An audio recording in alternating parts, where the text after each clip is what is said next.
I spent my whole life being second to my brother's fake emergencies. I tried to forgive, tried to forget until I uncovered the messages that proved they never planned to let me shine. You ever reach a point where you stop wondering if you're the problem and just start watching the people who raised you prove it over and over again? That was me standing at the altar on the happiest day of my life, looking out into a room full of smiles and warmth, and not a single one of them belonged to the family I was born into. But let me take you back, because what led me to that moment wasn't a single fight or falling out. It was years of being invisible in my own home while my brother played the sick kid and I played the ghost. Growing up in the suburbs just outside Chicago, everything looked picture perfect on the surface. Four-bedroom house, backyard with a swing set, the smell of charcoal grills on weekends, and family road trips in the summer, it was the kind of life you'd expect to find on the back of a real estate brochure. But even back then, before everything really fell apart, I could feel the imbalance creeping in like slow poison. It started when I was around 11 and my little brother Neil, 7 at the time, had a breathing episode during a soccer game. Diagnosis? Asthma. Nothing severe, the doctor said it was manageable, treatable, typical stuff for a kid that age. But for my parents, it was like someone flipped a switch. From that moment on, our entire family became a shrine to Neil's well-being. Every conversation, every plan, every day revolved around his health. Or what they believed his health was. I remember one night in particular like it's carved into my brain. I had a piano solo at the winter recital, something I'd been practicing for months. I was nervous but proud. I'd worked my fingers to the bone trying to perfect that piece. My parents swore they'd be in the front row, camera ready, maybe even a dinner out afterward. But right before it was time to leave, Neil suddenly had a flare-up. No wheezing. No gasping. Just a complaint that his chest felt tight. And just like that, they were gone. Grandma called later that night, said she rang the house to check on Neil and heard him laughing in the background while he played video games. Meanwhile, I performed for a crowd of strangers, staring at the 2 empty seats in the front row that were supposed to belong to the people who raised me. When I got home, no one even asked how it went. From there, it was like a highlight reel of disappointment. 16th birthday? Ruined because Neil needed urgent care. The cake my parents picked up never even made it home. He ate most of it in the hospital waiting room. My high school graduation? I was valedictorian. I delivered a speech to hundreds of proud families, just not mine. They stayed home because Neil was too anxious about finals, which, by the way, weren't even scheduled for another week. But it wasn't just about the events they missed, it was the message behind every no-show. I could earn awards, scholarships, promotions, it never mattered. Not if Neil had the sniffles or an upset stomach. My victories were background noise to the ever-looming presence of my brother's so-called condition. And over time, I stopped expecting anything different. By college, I was working 2 jobs just to survive while Neil, with his unpredictable health, had a full ride courtesy of our parents' savings. When I confronted them once, just once, about the difference in treatment, my mother stared at me like I'd grown horns. He needs us, she said, like I was selfish for wanting even a slice of their support. And yet, I kept trying. I invited them to my master's graduation. Reserved their seats. Made dinner reservations. They bailed last minute again because Neil had a migraine. That same night, I saw a picture of him on Instagram smiling with a drink in hand at a friend's party. It hit me like a punch I never saw coming. I was never the priority. I never would be. So when Jamie proposed, when we started planning our wedding, I knew what had to be done. I couldn't risk letting them in, not just physically, but emotionally. I couldn't stand at that altar wondering if someone was about to leave because Neil needed something. I wasn't going to let them ruin the one day I had to call mine. Not again. The hardest part wasn't choosing to exclude them from the wedding, it was sitting alone with that decision night after night, wondering if it made me just like them. Cold. Dismissive. Maybe even cruel. Jamie would catch me staring at the ceiling at 3 a.m., my mind spinning in circles, trying to find some version of the story where inviting them didn't mean inviting disaster. But there wasn't one. And deep down, I knew it. Jamie was the kind of guy who didn't push unless it mattered. So when I told him I didn't want my parents or Neil at our wedding, he didn't try to change my mind. He just nodded and said, "Whatever gives you peace. That's what we're doing." And for the first time in a long time, I felt like I had someone on my side, no strings attached. His family? They were the kind of people who cheered for you even if you didn't win. They showed up no matter how small the occasion. His dad sent me flowers the day I landed my promotion, and his sister framed the first page of my research paper like it was a masterpiece. I didn't know how to handle it at first. I kept waiting for the catch, for someone to say, "Actually, we have to leave early because Jamie's cousin stubbed her toe." But it never came. When we started making the guest list, I wrote down the names of people who had earned a seat in that room. People who showed up. People who made space for me instead of expecting me to shrink. And my parents, my brother? They weren't on that list. I didn't even tell them we had set a date. I just quietly moved forward. The wedding was small, 80 people, mostly Jamie's family and some close friends from school and work. My grandparents made the trip, and I swear my grandpa cried more than I did. Jamie's sisters were my bridesmaids, and his mom helped me get into my dress that morning. His dad walked me down the aisle.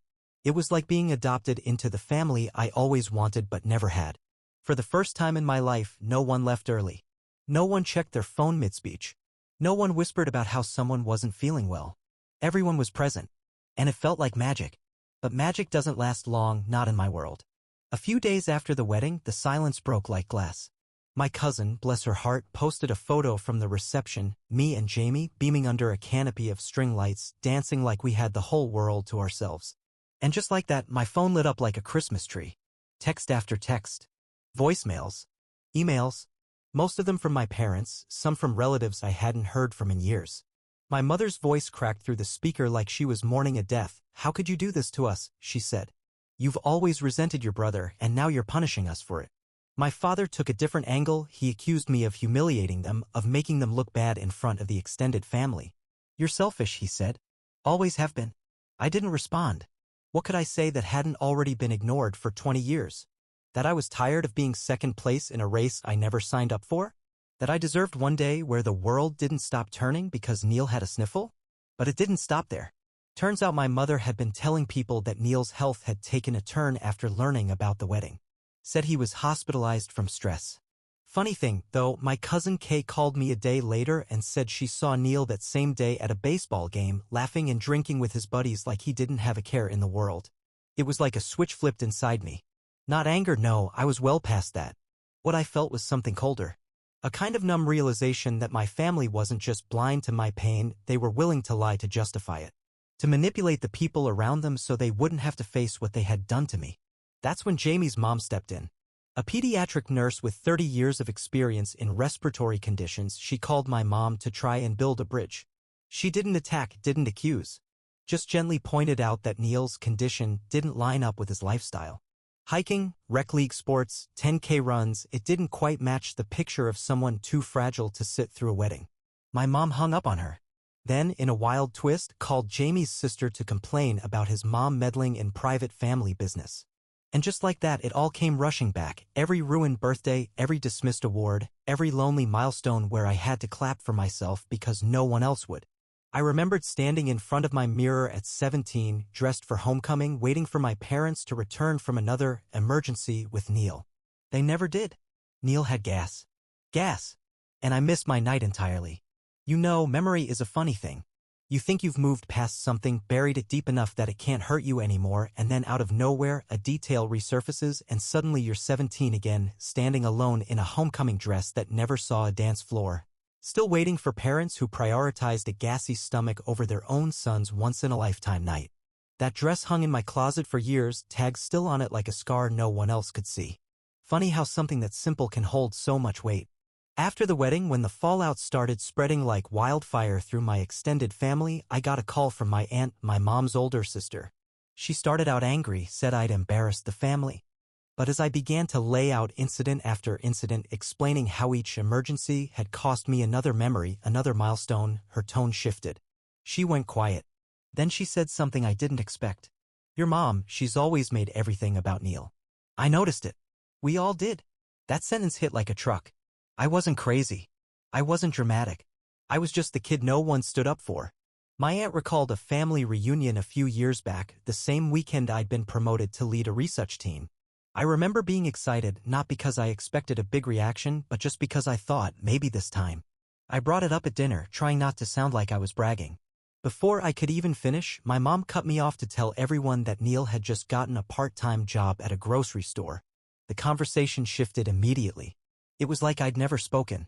That was the moment, my aunt admitted, when she realized just how deep the favoritism ran. But it wasn't just about my parents anymore. It was about what came next, what they were willing to do to keep the spotlight on Neil no matter the cost.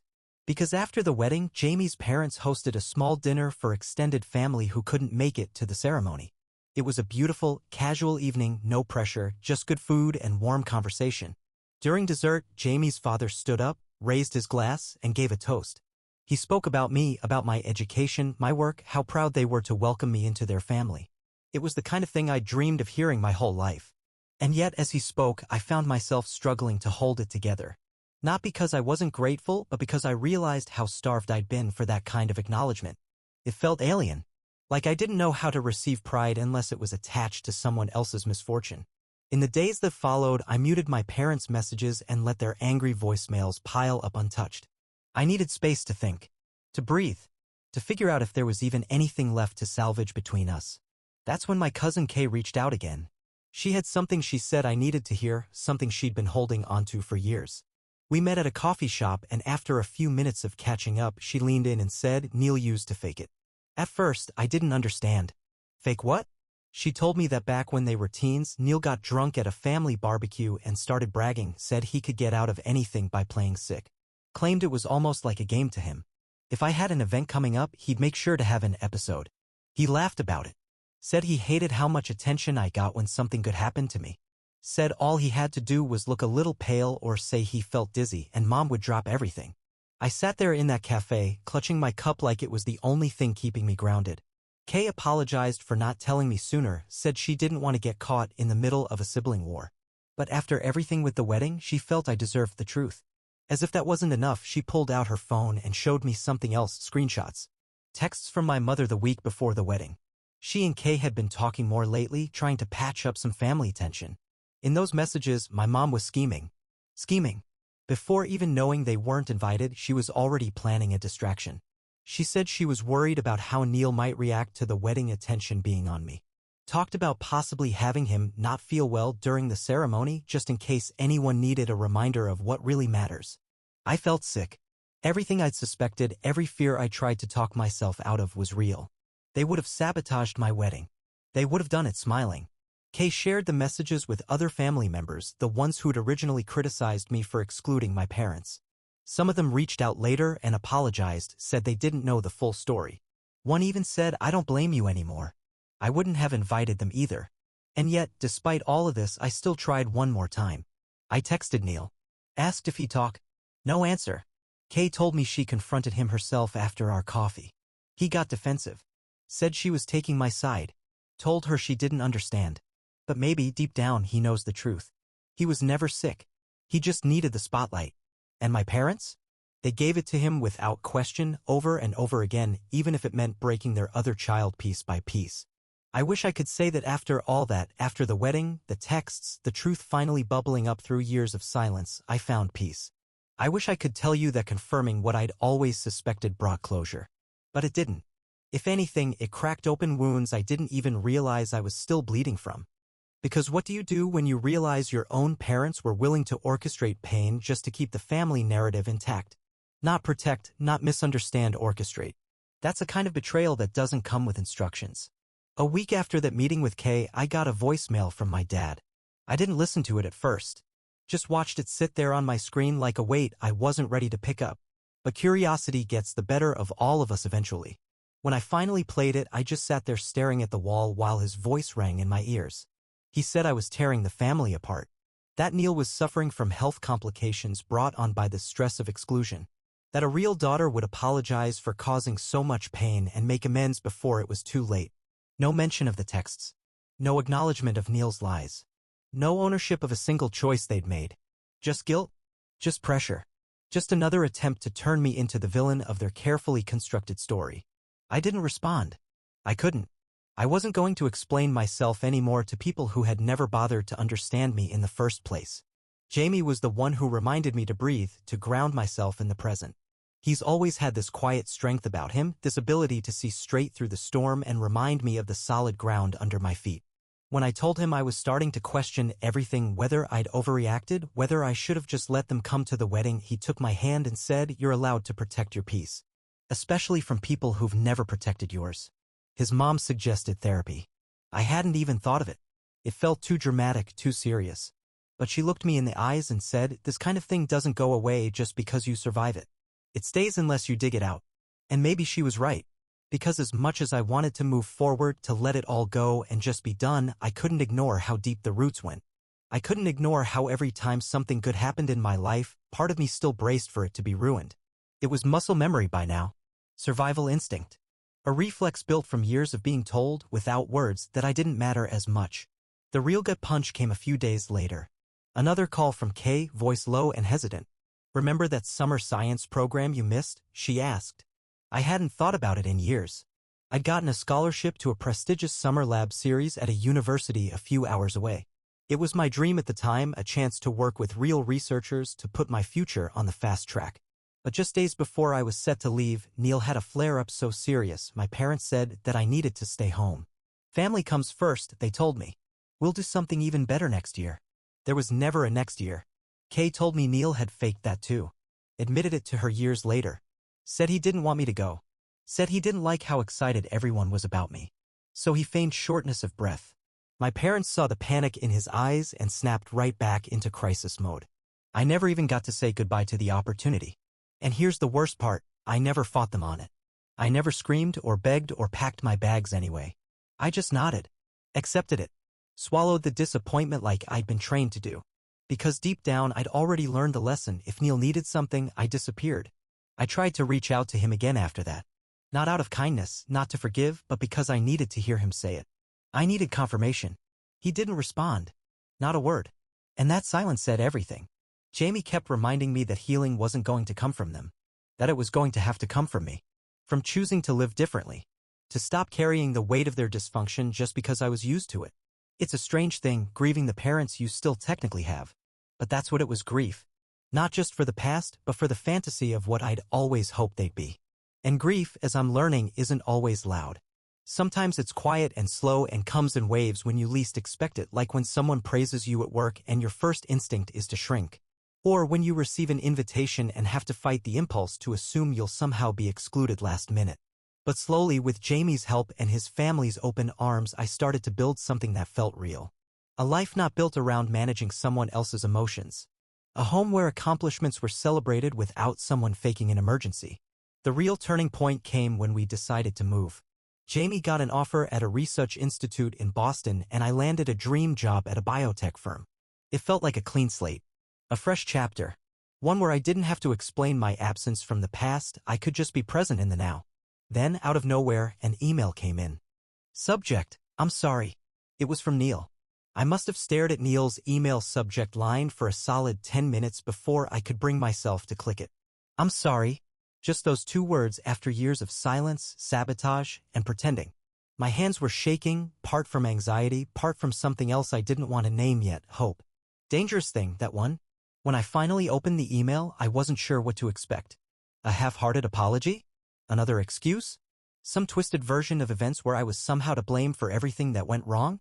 But as I read his words sentence by sentence, I felt something shift inside me. It wasn't absolution, not by a long shot, but it was the first time he spoke without playing the victim.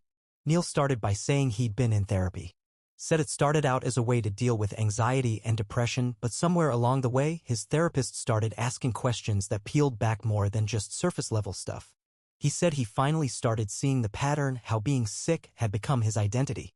How our parents fed into it. How it made him feel important. Safe. Seen. He admitted to the lies. All of them. He remembered the piano recital, the homecoming night, my graduation.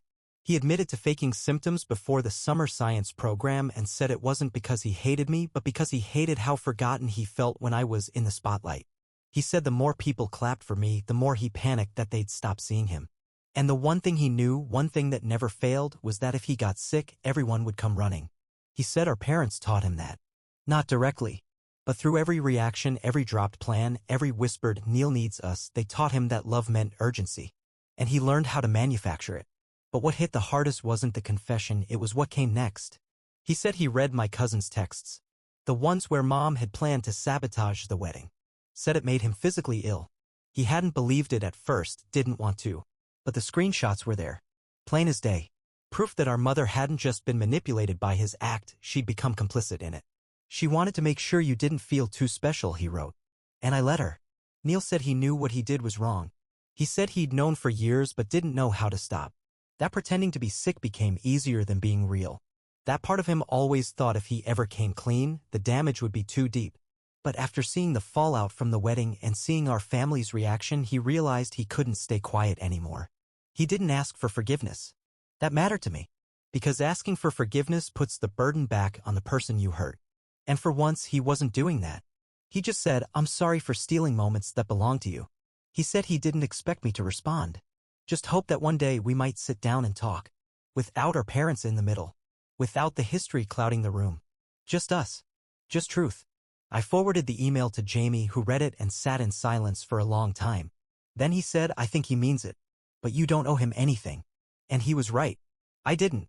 But I also couldn't deny that something inside me wanted to believe it. Wanted to believe that maybe, just maybe, this mess of a family wasn't entirely beyond repair. That there was still a brother in there, under all the lies, all the games, who regretted what he'd done.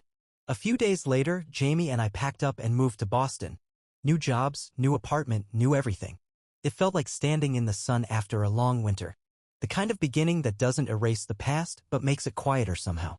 And that's when things took a turn. Neil's email must have been left open on a shared family computer because my parents found it. And they did exactly what you'd expect. They called him furious. Said he betrayed them. Said he was taking my side over family. Threatened to cut off financial support, the apartment they paid for, the car, even the tiny stipend they gave him every month while he worked part-time for some startup that hadn't made a dime. Jamie and I were sitting in our new place, surrounded by half-unpacked boxes, when I got a text from Kay. "Heads up. Your parents are melting down." Neil told them the truth. Apparently, Neil stood his ground. Told them he was done playing sick. That he wasn't going to lie for them anymore. That if they wanted to cut him off, so be it, he'd figure it out. Said he was applying for full-time jobs, looking for a cheaper place. Trying to live like an adult for the first time in his life. That was the moment I decided I'd meet him. I emailed him back, said if he wanted to talk, we'd do it on neutral ground. A public place. One conversation. No promises. Just truth. I didn't know what would come of it. But after all these years of silence, lies, and erasure, I figured the least we could do was finally sit down face to face and see what was left between us that wasn't broken.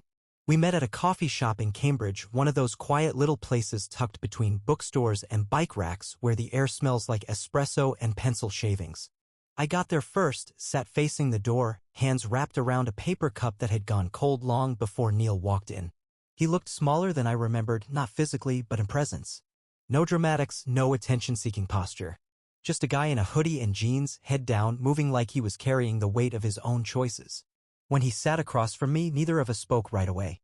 There was too much in the air, years of silence, resentment, betrayal, all pressing down on the tiny table between us. But eventually he looked up, eyes glassy but clear, and said, "Thank you for coming." I didn't say, "You don't get a thank you for that." I didn't need to. My silence said enough. "I've been rehearsing what I was gonna say for weeks," he started, "but none of it sounds right. So I'm just gonna talk." And he did. He told me therapy had cracked something open in him he didn't know he'd been hiding. That he finally understood how our parents created a system where he only felt valued when he was vulnerable. He said being the sick kid became his identity, and by the time he realized how much damage it caused, it felt too late to undo any of it. "I didn't just lie," he said. "I chose to lie. Repeatedly. Because it was easier than admitting I was jealous. You were strong. You had ambition. You didn't need anyone, and I hated that. I wanted to be angry. I thought I would be. But hearing it out loud, hearing the truth from his own mouth, felt less like fire and more like fog. I couldn't hate him in that moment. I was too exhausted. He told me about the pressure of pretending to be sick, about how every time he saw me succeed, he panicked that there wouldn't be any attention left for him. He said our parents encouraged it in ways they probably didn't even recognize. That the worst part wasn't the lies themselves, but the parts of himself he never got to build because he spent so long pretending to be broken. "I don't expect you to forgive me," he said. "I just need you to know I see it now. All of it. And I'm sorry." I stared at him for a while, trying to figure out if it was real. Not just the words, but the change. And I saw something in him that hadn't been there before. Accountability. Regret. And something that looked a lot like shame. I told him I appreciated the honesty. That it meant something. But that healing wasn't a handshake and a coffee. It was a process. A long one. And I wasn't sure yet if I had the bandwidth to take that walk with him. Not now. Maybe not ever. He nodded. Said he understood. Said he'd still be here if I ever changed my mind. Then he reached into his jacket and handed me something I hadn't seen in over a decade, my old homecoming photo. Me in that unworn dress, standing alone in the living room, trying to smile through the disappointment. He said he found it in a family album when he was back home. Said it haunted him. "I'm sorry for that night," he whispered. "You looked beautiful. And I ruined it." I took the photo. Not because I needed it, but because part of me wanted to finally reclaim it. To own the memory, not as a moment of pain, but as proof. I'd survived all of it. Alone. And still became someone worth being proud of. We parted outside, no hug, no promises, just a quiet acknowledgement that something had shifted. Back home, I told Jamie everything. He listened, asked questions, but didn't push. He trusted me to decide what came next. Then, a few days later, my parents reached out again. This time, it wasn't anger. It was begging. Apparently, Neil had told them he'd met with me. That he admitted everything. That he was cutting financial ties and applying for jobs. And my parents? They panicked. Their messages started flooding in again. Voicemails laced with desperation. My mom claimed she was losing both her children. My dad said I was tearing the family apart. They still hadn't acknowledged the messages Kay showed me. Still hadn't admitted that they were planning to derail my wedding.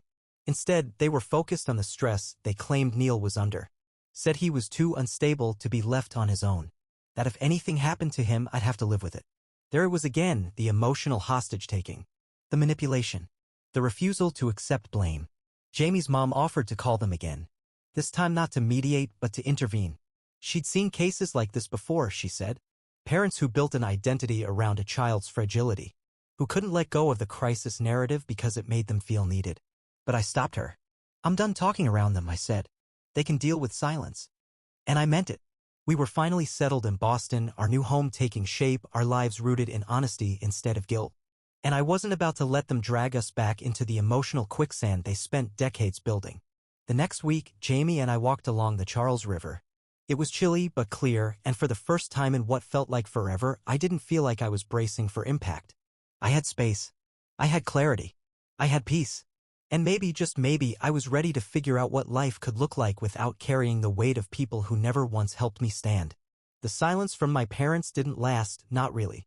People like them never let silence breathe too long. They fill it with accusations, twisted narratives, or guilt-laced pleas. But after I ignored their voicemails and blocked their numbers again, the noise had to go somewhere.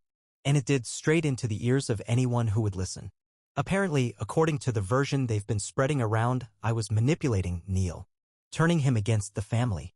Poisoning him with my bitterness. They claimed he was fragile, too fragile to handle this kind of estrangement, and that my actions were not only cruel, but dangerous. My mom even called Kay and said, "She's playing with fire, and when Neil falls apart, it'll be on her." Kay didn't hold back. She reminded my mother that Neil was a 25-year-old man, not a porcelain doll. That he had made his own choices. That I wasn't the one who taught him to lie or built a family system around performative illness. And then she hung up. After that, Kay stopped hearing from them too. But the real twist came when Jamie and I received a letter in the mail. Handwritten. Pages of it. From my mother. The first page was apologies, empty, scattered, rehearsed. "We never meant to hurt you. We were doing the best we could. Your brother needed us." That last one repeated more times than I could count. But then came the heart of it, what she really wanted, to be let back in. She wrote that she wanted to rebuild our relationship, but that to do that, I had to understand what it's like to raise a chronically ill child. She said that unless I could empathize with a mother's sacrifice, there would never be healing between us. She never once acknowledged the texts to Kay. Never once mentioned the planned wedding disruption. Never once apologized for all the moments she left me behind, not in any way that mattered. Then came the ask. She wanted Jamie and me to fly back for a family counseling session she had arranged. Said she'd found a therapist who could mediate. Said it would be healing for everyone. But the more I read, the clearer it became this wasn't about healing. This was about image. About reclaiming the story. About regaining control. I showed Jamie the letter. He didn't say anything at first.